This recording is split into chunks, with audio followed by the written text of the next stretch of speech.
इतिहास में कई ऐसी कौमें गुजरी हैं जिन्हें अल्लाह ने हर चीज़ दी, लेकिन जब इंसान अपनी ताकत को खुदा समझ लेता है तब उसकी तबाही का सफ़र शुरू हो जाता है। आज की कहानी भी ऐसी ही एक कौम की है, कौम आद। बहुत पुराने ज़माने की बात है। अरब के एक विशाल उभरते हुए इलाके में एक ऐसी कौम रहती थी जिसके बारे में कहा जाता था, अगर आद किसी पत्थर पर हाथ रख दे तो वो पत्थर भी पिघल जाए। ये लोग इंसानों जैसे नहीं बल्कि कुदरत के बनाए हुए ताकतवर दानव जैसे नजर आते थे। उनका कद इतना ऊंचा और शरीर इतना मजबूत होता था कि कई लोग उन्हें पहाड़ों जैसा आदमी कहते थे।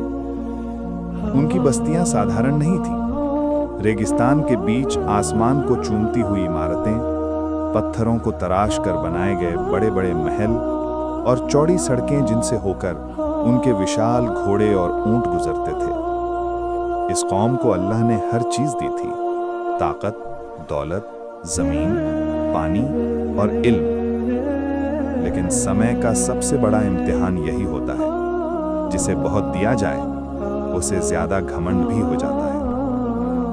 कौम आद को जब अपनी ताकत का एहसास हुआ तो उनके दिलों में अहंकार पैदा होने लगा। वो कहते, हमसे ऊपर कौन है?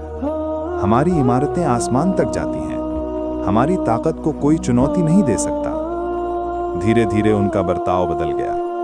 गरीबों पर जुल्म करना, कमजोरों को दबाना, अजनबियों को अपने इलाके से बाहर फेंक देना और अपनी ताकत का दिखावा करना उनकी आदत बन गया। उनका एक बड़ा नेता अक्सर कहता, जिंदगी हम बनाते हैं और मौत को भी हम रोक सकते हैं। ये बात मौत को भी पसंद नहीं आई। जब उनकी जिंदगी में जुल्म बढ़ने लगा तो अल्लाह ने उनकी हिदायत के लिए एक नेक, सच्चे और बेहद समझदार इंसान को नबी बनाकर भेजा, हजरत हूद अलैहिस्सलाम। हजरत हूद उनकी ही कौम से थे। इसी वजह से वो उनकी भाषा, उनकी आदतें और उनका दिल सब समझते थे। उन्होंने बहुत नरमी से कहा, ऐ मेरी कौम के लोगों, एक अल्लाह की इबादत करो, जुल्म छोड़ दो और घमंड से तौबा कर लो। वही है जिसने तुम्हें बनाया है और वही है जो तुम्हें बरकत देगा। लेकिन कौम का जवाब बहुत तकलीफ देने वाला था। कुछ मजाक उड़ाते, कुछ कहते, तुम नबी कैसे हो सकते हो? तुम तो हमारे जैसे इंसान हो। कुछ कहते, अगर सच में अल्लाह नाराज है तो कोई सजा भेज कर दिखाए, और वो जोर जोर से हंसते। समय गुजरता गया। हजरत हूद दिन रात समझाते रहे, लेकिन कौम की जिद नहीं टूटी।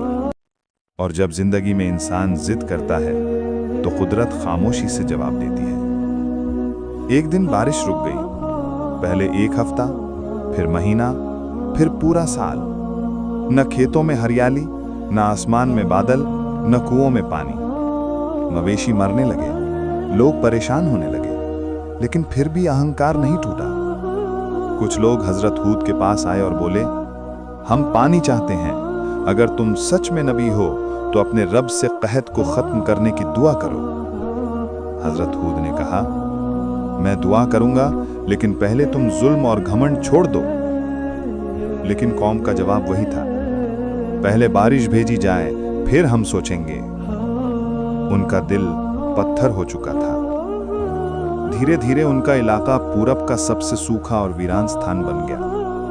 लेकिन उनकी घमंडी बैठकों में आज भी वही आवाजें गूंजती थीं, हम शाह हैं, हम बादलों को रोक भी सकते हैं और बुला भी सकते हैं। हजरत हूद ये सुनकर सिर्फ आह भरते, क्योंकि उन्हें पता था, जब दिल तंग हो जाए तो कुदरत का फैसला करीब आ जाता है। इस कौम की तबाही का पहला दौर अब शुरू होने वाला था, लेकिन अभी भी उन्हें इसकी भनक तक नहीं थी, क्योंकि दूर आसमान में एक काला, भारी और डरावना बादल धीरे धीरे उठ रहा था, और पूरी कौम आद उसे रहमत समझ रही थी। उन्हें नहीं पता था, यही बादल उनकी किस्मत बदल देगा। अगर कुदरत चेतावनी भी दे दे तो क्या घमंड में डूबा इंसान उसे पहचान पाता है? कौम आद ने काला बादल तो देख लिया, पर क्या उन्होंने आने वाला तूफान भी महसूस कर लिया था? इससे आगे की कहानी देखने के लिए वीडियो को लाइक करें और चैनल स्टोरी बाय अहमद को सब्सक्राइब करें।